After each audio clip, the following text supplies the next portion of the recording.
ওদের আবহাওয়াটা কিন্তু ভিটামিন ডির কাজ করে। এছাড়া গরুর স্বাভাবিক বৃদ্ধি কিন্তু ত্বরান্বিত থাকবে, দ্রুত বৃদ্ধি হবে, দ্রুত বড় হবে এবং শরীরে ঠান্ডাটা থাকবে না। খামারের সমস্ত গরুগুলোকে আমরা খামার থেকে বাহিরে নিয়ে এসেছি ভিটামিন ডি খাওয়ানোর জন্য। অর্থাৎ এই গরুগুলা কিন্তু এখন শীতের সময় যদি শেডের মধ্যে আমরা রাখি তাহলে কিন্তু গরুগুলার রক্ত চলাচল ঠান্ডায় বন্ধ হয়ে যাবে এবং স্বাভাবিক যেটা গ্রোথ, স্বাভাবিক যেটা বৃদ্ধি হওয়ার দরকার, সেই গ্রোথটা বা স্বাভাবিক বৃদ্ধিটা কিন্তু হবে না দর্শক।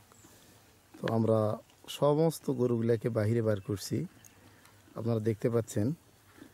গরুগুলো আমরা বাহিরে আমাদের মাঠের জমিতে রাখছি, এই জায়গাতে আমরা গরুগুলো কিন্তু রাখছি। এখানে কিন্তু 10টার দিকে বের করা হয়েছে, এখানে সমস্ত দিনের রোদ পাবে, এতে করে গরুর স্বাভাবিক বৃদ্ধি ঠিক থাকবে। একটা গরুকে লালন পালন শুধু করলে হবে না, এর কিন্তু যাবতীয় যত্ন, পরিচর্যা সব কিছু A to Z কিন্তু নিশ্চিত রাখতে হবে। খাবার দাবার থেকে শুরু করে সব কিছু নিশ্চিত করতে পারলে আপনি খামার করে লাভবান হতে পারবেন। তো দর্শক, অনেক খামারিরা করে কি, শীতের সময় গরু বলে যে স্বাভাবিক বৃদ্ধি হয় না, গরুর ওজন গেইন করে না, গরু বৃদ্ধি হয় না, গরু বড় হয় না, যে শীতের মৌসুমে গরু লালন পালন করলে গরু বড় হয় না, এই কথাগুলো বলে। তো আমি মনে করি এগুলা সমস্ত ভুল ধারণা।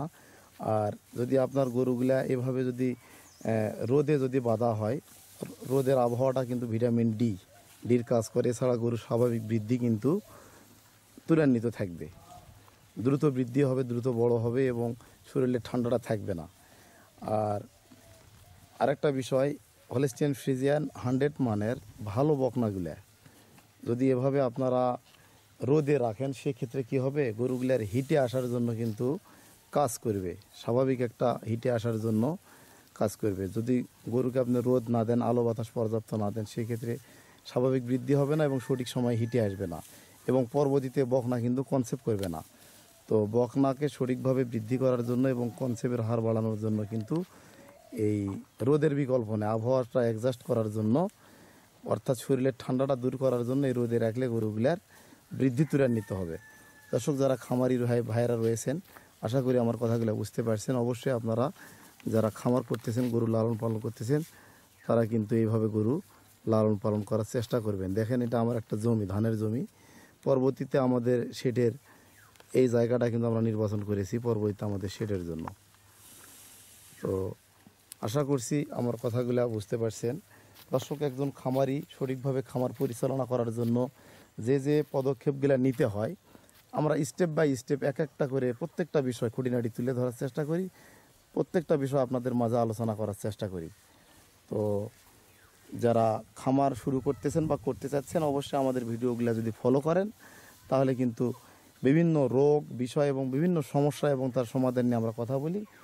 এই বিষয়গুলা, তথ্যগুলা যদি আপনারা জানেন, তাহলে কিন্তু খামার করা বা গরু লালন পালন করা আপনাদের জন্য সহজ হয়ে যাবে। দর্শক, শীতের সময় গরু যদি আপনারা শেডের মধ্যে রাখেন বা ঠান্ডার মধ্যে থাকে, গরু কিন্তু শরীরের যে একটা ইমেজ সেটা পায় না, শরীরের স্বাভাবিক বৃদ্ধি হয় না। গরু রোদে রাখলে কিন্তু শরীর ভালো থাকে।